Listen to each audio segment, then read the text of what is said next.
Hello guys, this is Tutorial Stream, and in this video you will learn how you can sync your Any.do tasks with Google Calendar on your Android mobile phone. So let us begin. Alright, so launch the Any.do application on your Android guys, and here on your home screen what you want to do is tap into Calendar in the bottom right corner.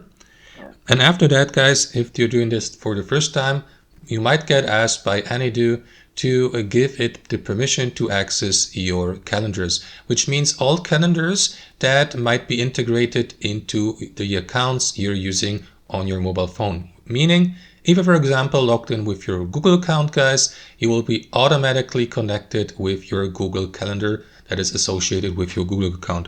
To check that, once you have given the permission to Any.do to access your Google Calendar, simply tap into these three lines in the top left corner.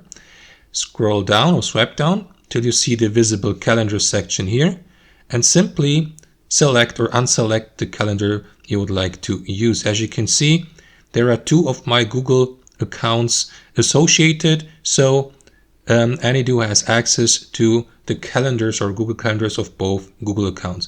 So what you want to do is simply make sure that it is selected, and after that the given tasks in your Any.do application will be automatically synced with your Google Calendar here. You may simply go through that calendar and find the tasks you're interested in, and these will be also visible, as you can see, in your calendar or Google Calendar, also on other devices guys. So that's it. Hope you enjoyed it, and until next time.